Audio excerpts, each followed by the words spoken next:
Hello students, आज हम discuss करेंगे कोची रेजिड्यू थ्योरम। हमने इससे पहले लेक्चर में रेजिड्यू पढ़ा कि रेजिड्यू को कैसे कैलकुलेट किया जाता है। ये कोची रेजिड्यू थ्योरम है।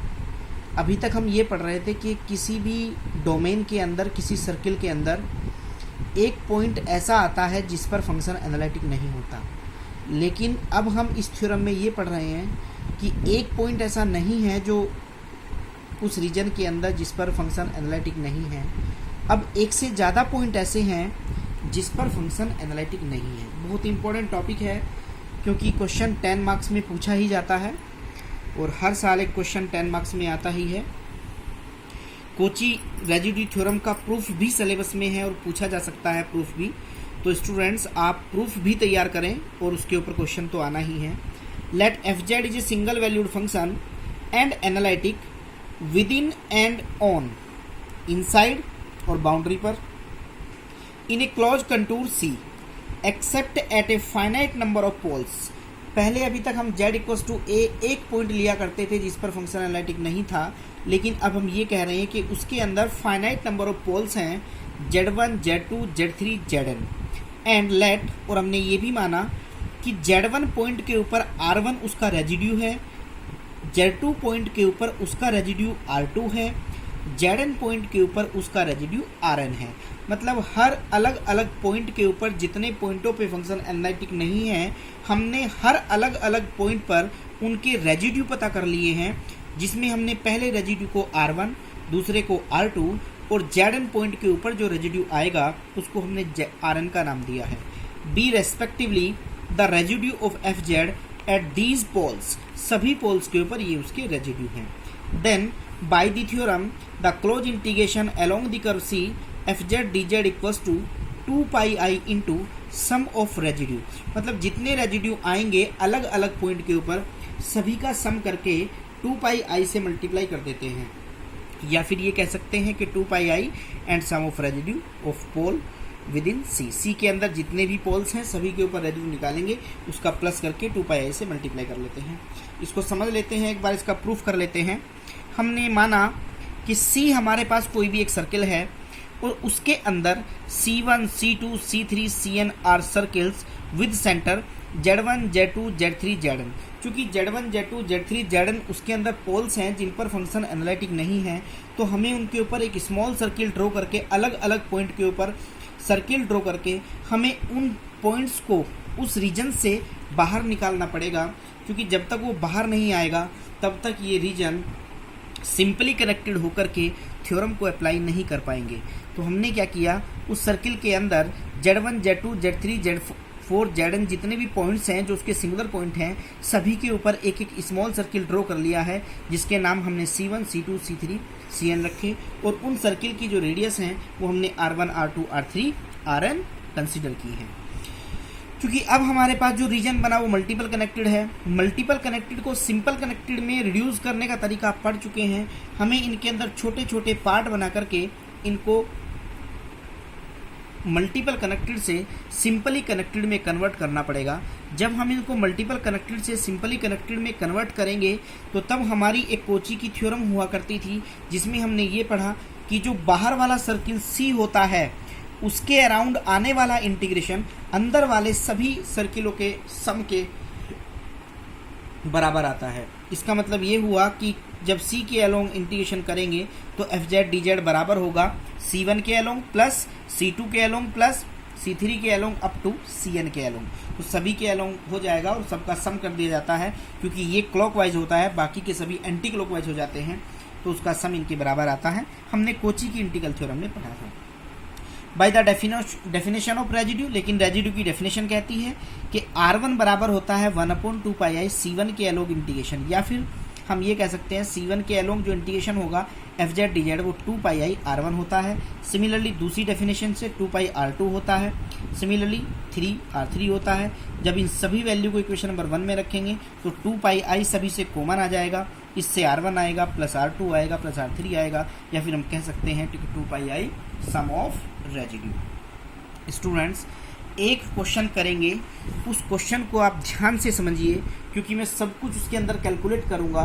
रेजिड्यू आपको ऑलरेडी निकालना आ गया है, हमें रेजिड्यू निकाल करके इंटीग्रेशन करके दिखाना है। किसी का इंटीग्रेशन, किसी कर्व के अलोंग फंक्शन का इंटीग्रेशन, जब कुछ पॉइंट्स उसके अंदर सिंगुलर पॉइंट होते हैं तो किस तरीके से आता है, हमें उसके प्रूफ को उसके सॉल्यूशन को समझना है। क्वेश्चन है डिटरमाइन द पोल्स। क्वेश्चन को 3 पार्ट में डिवाइड कर लिया है। Determine the pole of the function f z equals to z-1 upon z+1 का स्क्वायर इंटू z-2। तो हमारे पास ये फंक्शन है, उसने कहा इसके पोल बताइए। तो पोल हम कैलकुलेट कर सकते हैं। नीचे वाले फंक्शन को 0 के बराबर रखेंगे जो हमें बताएगा इसके अंदर कितने पोल हैं। And find residue at each pole. और फिर उसने ये कहा मुझे हर पॉइंट के ऊपर रेजिड्यू भी चाहिए, जितने पोल्स उसके आ रहे हैं हर किसी पर मुझे रेजिड्यू चाहिए। और क्वेश्चन का एक तीसरा पार्ट बनाया जो इंपॉर्टेंट है, जिसको अब हमें पढ़ना है। उसने कहा also find the value of the integral. हमें इस इंटीग्रल की वैल्यू चाहिए। मेन पार्ट यही है, रेजिड्यू तक हम आ चुके थे ऑलरेडी, अब हमें इस इंटीग्रेशन की वैल्यू भी चाहिए। Where C is a circle z-i=2। और इस सर्किल के अराउंड हमें इंटीग्रेशन करना है, इस सर्किल के अलोंग हमें इंटीग्रेशन करना है। तो सबसे पहले इसके हम पोल्स निकाल लेते हैं। पोल्स निकालने के लिए नीचे वाले फंक्शन को 0 के बराबर रखना होता है। तो सॉल्यूशन स्टार्ट करने के लिए पोल्स हमें चाहिए एफ जेड के, तो हमने उसको 0 के बराबर रखा। एक पोल आया z=-1, लेकिन पावर चूंकि 2 है तो 2 ऑर्डर का है, तो डबल पोल भी कह सकते हैं, पोल ऑफ 2 ऑर्डर कहते हैं, डबल पोल भी कह सकते हैं। z=2 हमारे पास एक सिंपल पोल है। तो एक पोल सिंपल पोल है, एक डबल ऑर्डर का पोल है, z=-1 और z=2। ये हम सब ऑलरेडी समझ चुके हैं। हमें दोनों पोल्स के ऊपर रेजिड्यू चाहिए। क्योंकि ये सिंपल पोल है तो केस नंबर 1 यूज़ करना पड़ेगा। ये डबल पोल है, 2 ऑर्डर का पोल है, तो केस नंबर 2 यूज़ करना पड़ेगा। ऑलरेडी इससे पहली वीडियो में समझा था।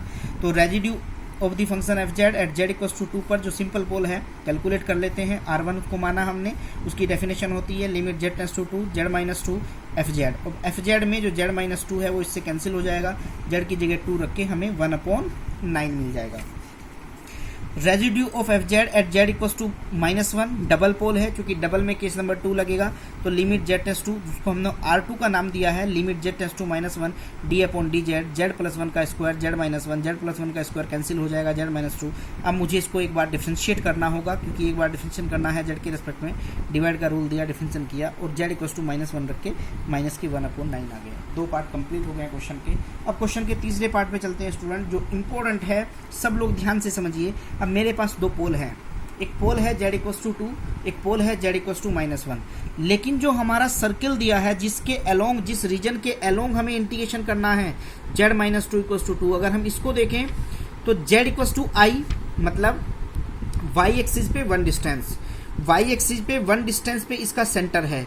तो z=i पर पॉजिटिव y के ऊपर उसका सेंटर है और 2 उसकी रेडियस है। अगर आप ध्यान से देखें तो ये सर्किल मैंने नीचे ड्रॉ कर लिया है।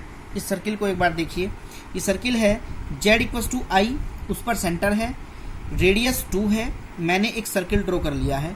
मेरे पास 2 पोल्स थे। पहला पोल था z=-1, दूसरा पोल है z=2। z=2 पोल, z=2 अगर 2 पोल को देखेंगे तो वो कहीं यहाँ पे होगा, z=2 पोल। 1 पोल यहाँ पे है, -1 कहीं यहाँ पे है।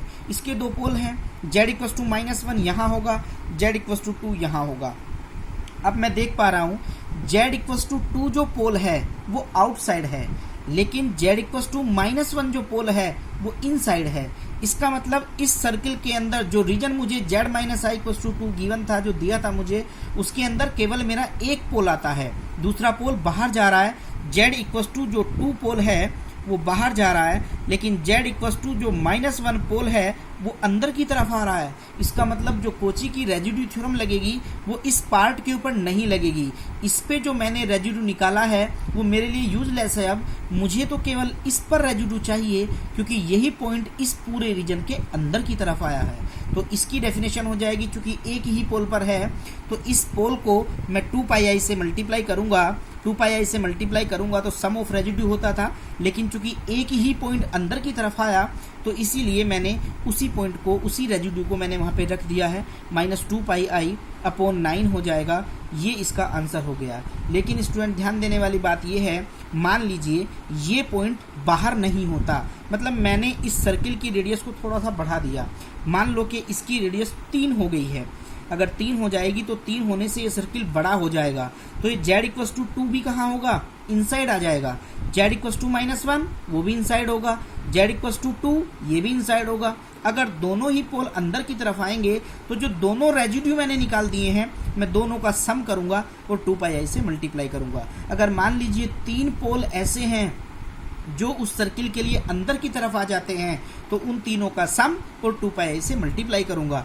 हमें बस ये चेक करना है उस रीजन में, जो रीजन हमें गिवन है, कितने पोल इनसाइड आते हैं, कितने पोल आउटसाइड जाते हैं। जितने पोल आउटसाइड होंगे उस रेजिड्यू को हमें कैलकुलेट करने की भी आवश्यकता नहीं है, उनको छोड़ देंगे। लेकिन जितने पोल्स अंदर की तरफ आ जाएंगे उन सभी पर हमें अलग अलग रेजिड्यू निकालना होगा, उनका सम करना होगा और 2 पाई आई से मल्टीप्लाई करेंगे।